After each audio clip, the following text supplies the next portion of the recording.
और इस कंपनी का उद्देश्य है कि छोटी छोटी बचत करके गरीबों तक पहुंचना और उनको बचत की आदत डालना और बचत करके जब वो अपने व्यवसाय को बढ़ाना चाहते हैं तो हमारी कंपनी उनको फाइनेंस भी देती है, लोन भी देती है।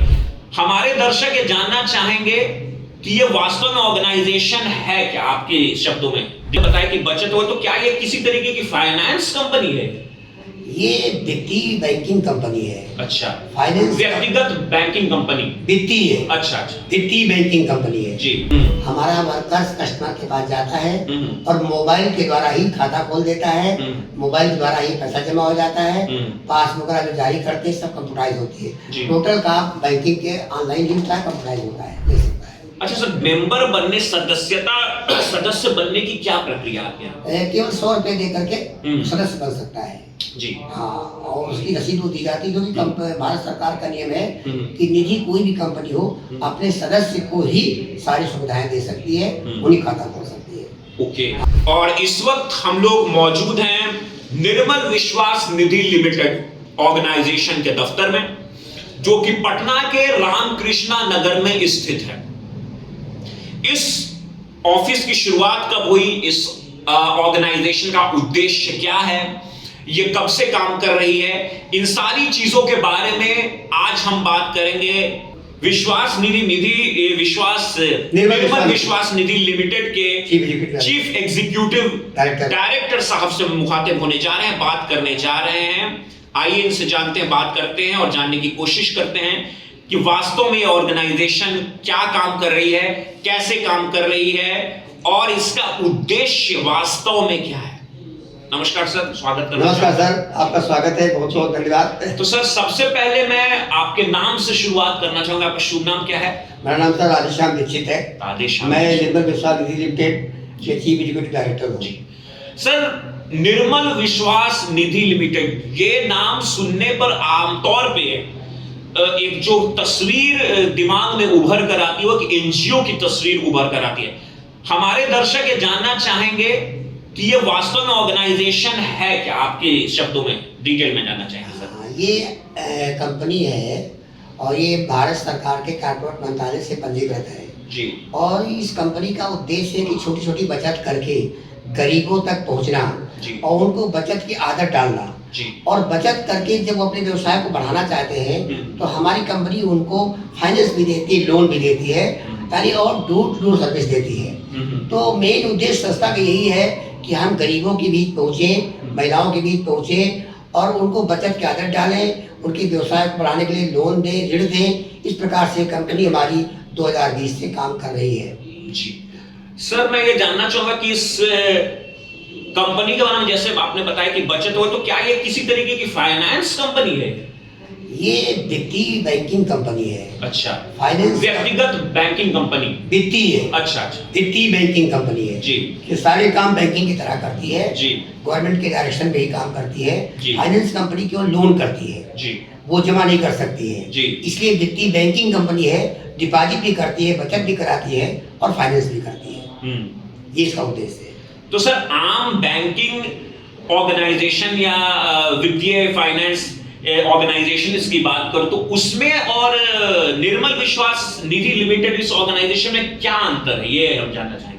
विशेष देखिए, जो बैंक के गवर्नमेंट के हैं उनमें अंतर यही होता है कि हम करंट अकाउंट नहीं खोल सकते हैं, हम एटीएम जारी नहीं कर सकते हैं और हम चेक बुक जारी नहीं कर सकते हैं। बाकी हम सारे रूल्स कर सकते हैं बैंकिंग के तरीके से। ये गवर्नमेंट का होता है कि जब तक आप बैंक लिखने का अथॉरिटी नहीं मिलता है तब तक आप ये करंट अकाउंट और चेक बुक और एटीएम जारी नहीं कर सकते। बाकी सेम सब बैंकिंग की तरह हम लोग काम करते हैं। तो मैं हमारे दर्शक ये जानना चाहेंगे, खासतौर से मैं उन लोगों के लिए आपसे ये जानना चाहता हूँ जो वास्तव में उतनी बैंकिंग की बारे में उतनी जानकारी नहीं रहते। हमारे जैसे ग्रामीण क्षेत्रों में रहने वाले लोग, शहरी क्षेत्रों में तो रहने वाले लोगों को इसकी जानकारी होगी, लेकिन ग्रामीण क्षेत्रों में रहने वाले लोगों को उतनी जानकारी अभी भी नहीं है। तो मैं ये जानना चाहूंगा कि जैसे आपने कहा कि आप चेकबुक, ये एटीएम जारी नहीं करते, कुछ कुछ चीजें जारी नहीं करते, तो उस दशा में फिलहाल आपकी जो संस्था है, आपकी जो ऑर्गेनाइजेशन है, उसके जरिए आम जनता को क्या क्या सुविधाएं दी जा रही हैं? आम जनता के बचत खाता और आरडी है, एफडी है, डेली अकाउंट है, इस प्रकार की सारी सुविधाएं उनको दी जाती हैं जी। और हमारे जो कार्यकर्ता होते हैं, विद्युत डेवलपमेंट ऑफिसर होते हैं, एजेंट होते हैं, ये सब जो है जा करके गांव-गांव, डोर टू डोर कंपनी की योजनाओं का प्रचार प्रसार करते हैं और गरीबों को इसका कैसे लाभ मिले वो जानकारी देते हैं, वो कैसे बचत कर सकते हैं, कौन सा खाता खोले जिससे कि उनका आय बढ़े और व्यवसाय बढ़े। उसी आधार पे हमारे सारे अभिकर्ता और फील्ड वर्कर काम करते हैं। यानी कि अभी अगर प्रेजेंट सिचुएशन की बात की जाए तो आपके ऑर्गेनाइजेशन में जितने भी काम करने वाले लोग हैं वो जैसे आम बैंकों में और आम जगहों में आपने देखा होगा इस तरह की जो ऑर्गेनाइजेशन होती है उसका सारा का सारा काम ऑनलाइन हो गया है। लेकिन सर का जैसे कहना है, हम इनसे कंफर्म करना चाहेंगे, जैसा सर ने बताया कि यहां क्या होता है कि पर्सनली यहाँ के जो कार्यकर्ता हैं, जो काम करने वाले जो लोग हैं, वो पर्सनली आपके आवास पे जाते हैं और लेन देन से जुड़ी जो भी प्रक्रिया है जो आमतौर पे बैंकिंग में होती है वो आपके समक्ष, आपके सामने बैठकर, आपके घर में बैठकर आपके सामने वो सारा काम आपकी आंखों के सामने करते। क्या सर सही है? सही है। हाँ यही, और हमारा भी सारा कंपनी, सारी बैंकिंग प्रणाली ऑनलाइन है। हमारा वर्कर्स कस्टमर के पास जाता है और मोबाइल के द्वारा ही खाता खोल देता है, मोबाइल के द्वारा ही पैसा जमा हो जाता है, पासबुक वगैरह जो जारी करते हैं सब कंप्यूटराइज होती है। टोटल काम बैंकिंग के ऑनलाइन ही होता है, कंप्यूटराइज होता है। अच्छा हाँ। तो अगर एक आम नागरिक के तौर पे मैं समझ लीजिए कि मैं क्लाइंट हूं, मैं एक नया इंसान हूं जो इस ऑर्गेनाइजेशन में आया हूं, एक आम नागरिक के तौर पे यहाँ मैं एक बैंकिंग रिलेटेड सुविधा लेना चाहता हूँ, तो आप मुझे किस तरीके की सुविधाएं सामने से सजेस्ट करेंगे? हम सब प्रथम जानना चाहते हैं कस्टमर के बारे में, हमारे वर्कर्स लीड करते हैं, क्या व्यवसाय क्या करते हैं, आप क्या करना चाहते हैं, आपकी इनकम क्या है जी, और आपका उद्देश्य क्या है। उसी हिसाब से हमारे वर्कर्स उन कस्टमर्स को जानकारी देते हैं स्कीम की और उनको उद्देश्य को समझते हैं। ये जो बचत करना चाहता है, अपने व्यवसाय को बढ़ाना चाहता है और कहता है सर हमें पैसे की दिक्कत है, तो हमारी कंपनी पूरी तरह से उसको सारी सुविधाएं देने का प्रयास करती है। बचत खाता खोलती है, सेविंग खाता भी खोलती है, आरडी एफडी खोलती है। कोई भी एक खाता हमारा कस्टमर खोल लेता है, उसको अर्जेंट सुविधा उपलब्ध करा देते हैं किसी प्रकार का। हमारा मेंबर होना चाहिए। अच्छा। हाँ, अगर मेंबर हमारा बन जाता है तो उसको हम पहले खाता खोल देते हैं और फिर बचत का खाता चालू होता है। कोई भी खाता खोले उसके बाद हमसे ऋण ले सकता है, 10 दिन बाद, 15 दिन बाद, 1 महीने बाद, जब चाहे तो हमसे ऋण ले सकता है। अच्छा सर, मेंबर बनने, सदस्य बनने की क्या प्रक्रिया है? केवल 100 रुपए दे करके सदस्य बन सकता है जी। हाँ, और उसकी रसीद वो दी जाती है, क्योंकि भारत सरकार का नियम है कि निजी कोई भी कंपनी हो अपने सदस्य को ही सारी सुविधाएं दे सकती है, उन्हीं खाता खोल सकती है। ओके। हाँ, तो सबसे पहले सदस्य ही बनना अनिवार्य होता है। तो सर जैसे अगर कोई बचत खाता है जिसे हम सेविंग्स अकाउंट कहते हैं, अगर कोई ओपन करना चाहे तो मिनिमम कितनी रकम से उस सेविंग्स अकाउंट को खोला जाता है? वो 520 रुपए से बचत खाता न्यूनतम खोल सकते हैं जी। 520 रुपए, और जब चाहे तो सुविधा ऑनलाइन भी पैसे उसको निकाल सकता है और चाहे तो ब्रांच में आके निकाल सकता है, या वो जहाँ है वहीं पे पैसा उसको मिल सकता है। अच्छा। हाँ, सेविंग का भी यही तरीका। जैसे अगर सर कोई ऑनलाइन निकालना चाहे तो उसके लिए क्या सुविधा होगी, किस तरीके से वो निकाल? उसको मोबाइल लिंक होता है, ओटीपी आएगा और पैसा उसके वही हमारे ब्रांच में उसको मिल जाएगा। तो यानी आपके ऑर्गेनाइजेशन की तरफ से आपका कोई अपना ऐप वगैरह भी है क्या? हाँ, ऐप हमारा है, उसी पे डिपॉजिट होता है। अच्छा। ऐप पर किसी काम होता है पूरा। जी। तो मौजूदा समय की अगर बात की जाए सर, तो इस ब्रांच के अलावा, ये पटना ऑफिस के अलावा अभी फिलहाल आपके कितने सारे और ब्रांचेस ऑफिसेज हैं पूरे बिहार में या पूरे भारतवर्ष में? देखिए, हमारे मेन ब्रांच वैशाली जिला में रतनपुरा में है, वहाँ प्रधान कार्यालय भी है।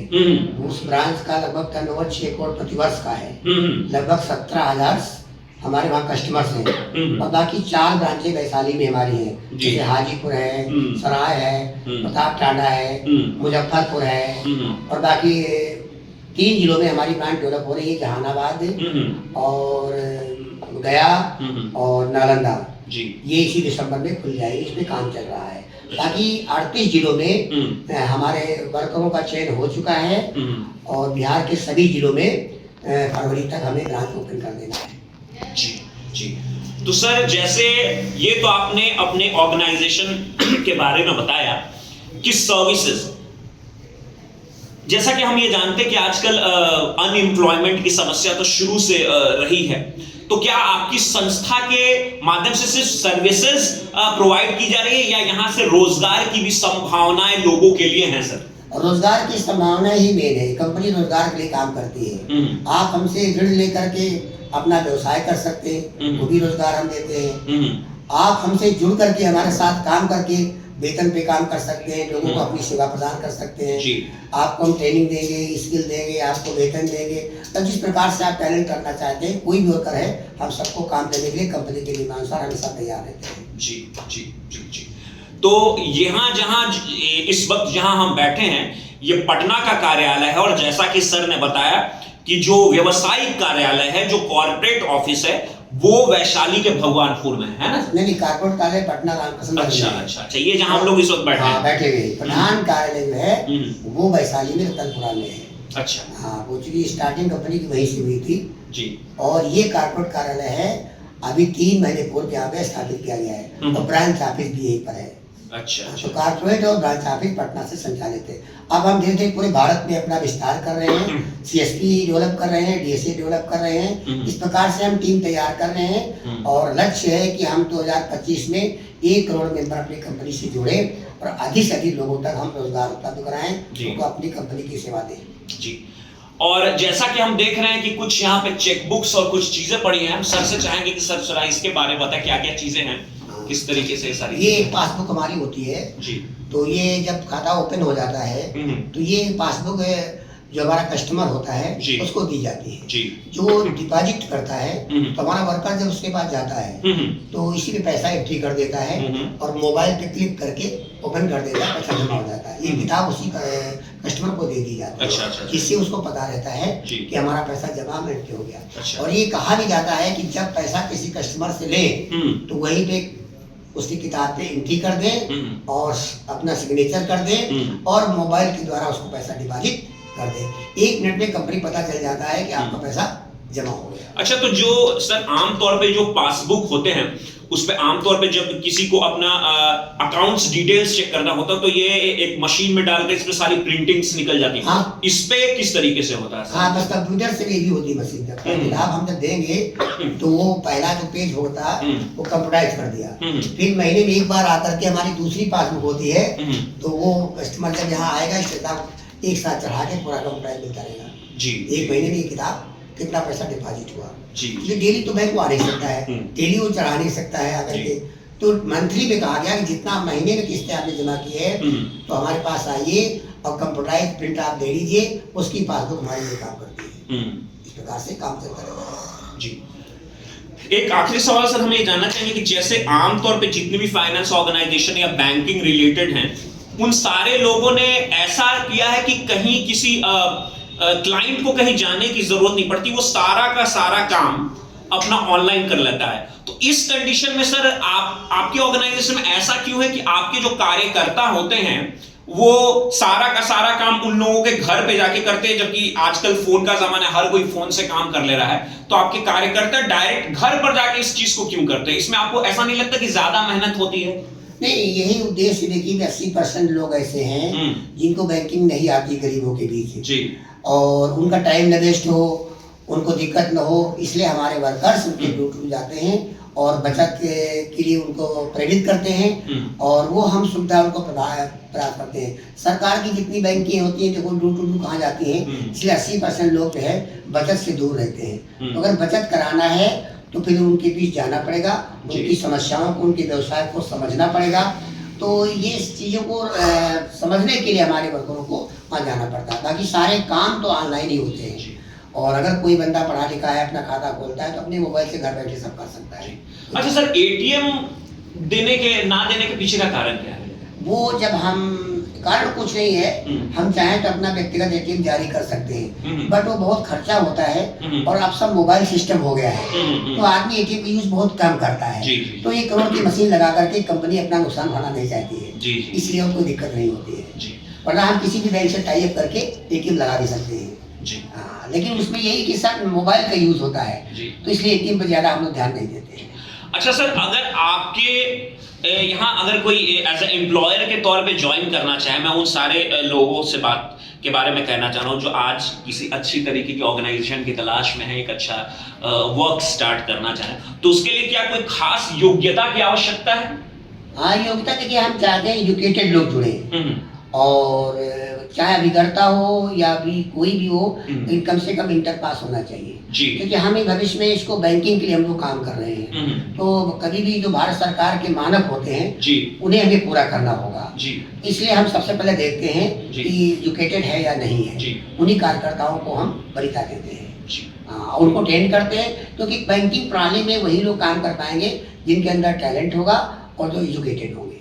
तो पूरी बैंकिंग, मैंने बताया ना कि बैंकिंग है, इसलिए हम लोग पढ़े लिखे लोग ही रखते हैं। जी अच्छा सर, आपने बातों के दौरान आपने एक चीज बताई थी कि जैसे आपके साथ एक तो हुआ कि एज ए एम्प्लॉयर के तौर पे आपकी संस्था के साथ जुड़कर काम करना, as a employer, as a worker.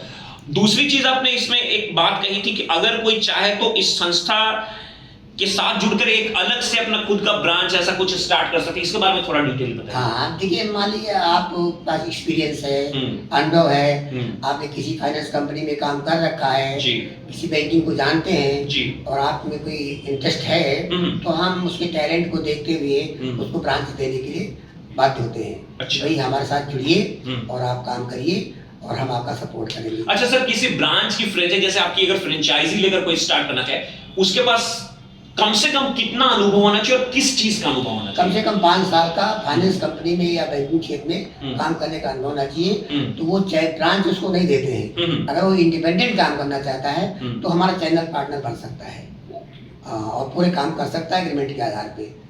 और चैनल पार्टनर ब्रांच हम देंगे तो पूरा होल्ड कंपनी करेगी, तो ब्रांच को फिर तरीका दूसरा होता है और चैनल पार्टनर का काम दूसरा होता है। लेकिन काम कहीं भी कर सकता है, कोई दिक्कत नहीं, अपने घर से कर सकता है, अपना ऑफिस बना सकता है, जैसे भी चाहे कर सकता है, बट कम से कम उसके पास 5 साल का अनुभव हो तो हम ब्रांच देते हैं, और कम से कम 3 साल का अनुभव हो तो चैनल पार्टनर बना देते हैं। जी, ये होना चाहिए। जी, बहुत बहुत शुक्रिया सर आपका। अंत में मैं आपको कुछ जरूरी जानकारी देना चाहूंगा, जो आप हमारे वीडियो के एंड में या वीडियो के दौरान इस चीज के बारे में आपको जानकारी दी। जैसे मैं आपको बताना चाहूंगा कि इस ऑर्गेनाइजेशन यानी कि निर्मल विश्वास निधि लिमिटेड, ये जो है ये ऑर्गेनाइजेशन है, ये बैंकिंग रिलेटेड है। मैं बताना चाहूंगा, नाम से आप कंफ्यूज नहीं कीजिए। दूसरी चीज, इस संस्था से संपर्क करने के लिए आपको मैं बताना चाहूंगा कि सिर्फ फोन नंबर ही माध्यम नहीं है। इसमें संपर्क करने के लिए आप इसकी वेबसाइट को भी वॉच कर सकते हैं, जिसकी डिस्क्रिप्शन आपको दी जाएगी इस वीडियो में। इसका खुद का अपना ईमेल आईडी है, इनका हेल्पलाइन नंबर भी है, हेल्पलाइन नंबर है, टोल फ्री नंबर है, जो मैं आपको बताना चाहूंगा। शायद हेल्पलाइन नंबर मैं दिखाना चाहूंगा सर। जी देखिए, मैं बताना चाहूंगा कि निर्मल विश्वास निधि लिमिटेड का मैं ओरली भी आपको बता देना हूं, जो आपको ईमेल आईडी है, दैट इज निर्मल विश्वास निधि लिमिटेड @gmail.com, जिस पे आप टेक्स्ट के माध्यम से, ईमेल के माध्यम से कोई जानकारी प्राप्त कर सकते हो। हेल्पलाइन नंबर है, टोल फ्री नंबर है, दैट इज 180057234880, जो कि 24 घंटे लगातार कार्यरत रहता है। आप इस पे कॉल करके कभी भी किसी भी तरीके की जानकारी ले सकते हैं। निर्मल विश्वास निधि.com। जी, यहां पर कुछ करेक्शंस सर ने करवाए हैं अपने में। जी, इसमें मैं आपको एग्जैक्ट बताना चाहूंगा, जो आपको इनका वेबसाइट है, दैट इज निर्मलविश्वासनिधि.com, ये करेक्ट है। इस पे जाकर आप इस ऑर्गेनाइजेशन से जुड़ी जानकारी प्राप्त कर सकते हैं। अंत में हम सर का धन्यवाद करेंगे, और मैं आपको ये कहना चाहूंगा कि ये एक ऑर्गेनाइजेशन है जो काफी सालों से 2020 से काम कर रही है। अगर आप इसमें जुड़कर एज अ कार्यकर्ता के तौर पे काम करना चाहते हैं, इस ऑर्गेनाइजेशन से जुड़कर एक बेहतर भविष्य बनाना चाहते हैं, तो आपका स्वागत है। अगर आप इसकी फ्रेंचाइजी लेकर काम करना चाहते हैं, अपने क्षेत्र में चाहते हैं कि बैंकिंग से रिलेटेड सुविधाएं वहां पहुंचे, जहां आमतौर पे कई ऐसे रूरल एरियाज हैं जहां एटीएम्स नहीं है, इस तरीके की सुविधा नहीं है, वहां दिक्कत, तो आप इस संस्था के माध्यम से जुड़कर वहां अपने फ्रेंचाइजीज को ओपन कर सकते हैं। बाकी चीजों के लिए आप हेल्पलाइन पे कॉल करके अधिक जानकारी ले सकते हैं। तब तक के लिए मुझे दीजिए इजाजत। नमस्कार, जय हिंद, जय भारत, वंदे मातरम।